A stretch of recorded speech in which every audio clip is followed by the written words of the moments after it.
Salut à tous et bienvenue dans ce nouvel épisode de la semaine de Valcam, votre newsletter audio qui vous partage des médias et des infotech pour passer une bonne semaine. Aujourd'hui, je vous parle de la semaine 9 qui va du 23 février au 1er mars. Alors oui, encore un épisode qui sort en retard, les week-ends sont assez chargés et c'est plutôt difficile pour moi d'enregistrer. Mais tout de suite, on va passer aux différentes choses que j'ai bien aimées. Alors, j'ai écouté un épisode du podcast au café Libre de Libre à vous. C'est donc une émission organisée par l'April, l'association autour des logiciels libres. Et j'aime beaucoup les pistes de réflexion sur le libre, l'avenir des logiciels libres et la façon dont sont traités les sujets. Donc, je vous invite à écouter ça parce que, pour le coup, j'ai trouvé que l'émission était vraiment très sympa. Il y a tout un pan aussi sur les réseaux sociaux et sur leur res- responsabilisation et les problématiques autour de, on va dire, l'âge, en fait. Vous savez, là, les limites d'âge, les identifiants, les contrôles d'âge pour pouvoir se connecter. Il y a toute une réflexion autour de ces sujets et j'ai trouvé ça plutôt intéressant. J'ai écouté aussi l'épisode de Tech Café, santé mentale, burn-out et résilience dans un monde hyper connecté. J'ai beaucoup aimé l'approche du coup de cet épisode sur la santé mentale et les outils numériques. Je trouve qu'il y a beaucoup de choses qui résonnent dans mes pratiques et à travers cet épisode, je trouve plein de bons conseils. Donc je vous invite vraiment à l'écouter parce que c'est vraiment bien. J'ai aussi continué ma lecture de System Universe, donc ce livre de lit RPG, donc de littérature RPG, de livre de jeu de rôle, un petit peu isekai, où l'on suit Derek Hunt qui a été un terrien, la Terre s'est fait envahir, une sorte de système est venu, leur a permis de monter en niveau, de prendre des classes, etc. Et lui s'est retrouvé catapulté carrément dans un autre univers, donc avec... en fait, il repartait presque de zéro, sauf qu'il gardait ses points de stats, mais ce qui lui a donné un sacré avantage. Donc là, j'ai terminé le tome 5 et le tome 6 et j'avoue que je suis plutôt fan de cet univers, j'ai trouvé ça plutôt sympathique.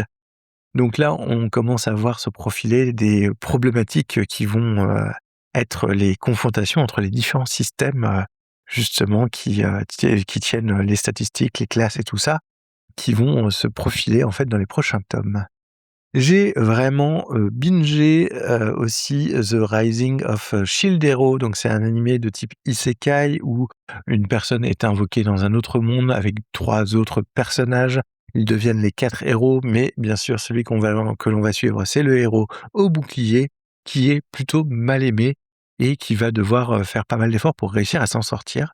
J'ai vraiment bien aimé, j'ai rebingé en fait cette série puisque je l'avais déjà vu, mais je n'avais pas vu l'épisode, enfin la saison 3 et donc je me suis refait les 2 premières saisons avant. J'ai écouté l'épisode de Décidéo, Data Science, Big Data, Intelligence augmentée, sur le raffineur de données. C'est un épisode que j'ai trouvé très bon sur l'utilité des humains, en fait, dans la maîtrise de données pour l'IA. Donc ça veut dire qu'on a encore une place, en fait, en tant qu'être humain, à l'intérieur des systèmes autour de l'IA. Je vous invite à écouter un petit peu ce qu'il en pense. J'ai aussi lu un article sur les nodes N8N et notamment le node community, donc un node créé par la community autour de Wallabag qui me permet donc de rentrer mon workflow N8N, c'est-à-dire quand je mets un post en favori sur Mastodon, au lieu de l'envoyer à Rendrop, maintenant je l'envoie à N8N. Il y a en plus un dédoublonnage automatique au niveau des URL. Il y a la possibilité de récupérer l'URL cible, l'URL source, enfin c'est assez sympathique et je me suis fait vraiment un workflow plutôt pas mal. Dans les choses qui étaient bien, mais voilà, juste bien, on a l'épisode de Florivine sur la consommation intentionnelle avec donc le café créatif. Pour le coup, j'ai bien aimé cet épisode, j'ai trouvé beaucoup plus intéressant que les derniers, j'ai trouvé qu'il y avait des pistes de faire réflexion qui m'ont beaucoup plus parlé. J'ai aussi écouté l'épisode de DataGen sur les 5 tendances data et gouvernance data de 2026 avec Charlotte Ledoux. Je trouvais les sujets vraiment intéressants. Ça rejoint le sujet de Libre à vous d'ailleurs sur la place de l'humain avec l'avènement de l'IA et le sujet autour de Décidéo, puisqu'on va retrouver un petit peu qu'est-ce que vont devenir les êtres humains qui travaillent au niveau de la data, au niveau de la gouvernance, dans un monde où on a de plus en plus d'IA pour faire les choses. En fait, on a toujours besoin de nous puisqu'on a très peu de données vraiment bien qualifié et ça, à part un être humain, c'est difficile de le faire.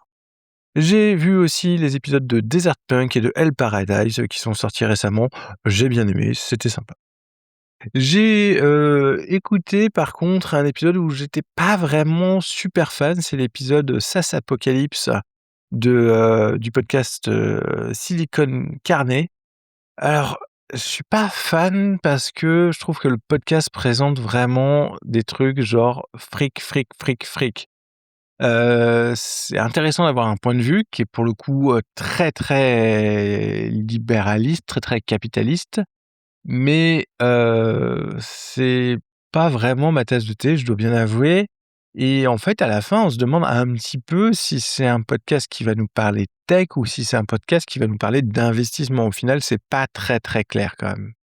Donc voilà, c'était ce que j'ai pu, aimer, et moins aimer aussi cette semaine. J'espère que vous allez trouver des choses qui vous intéressent.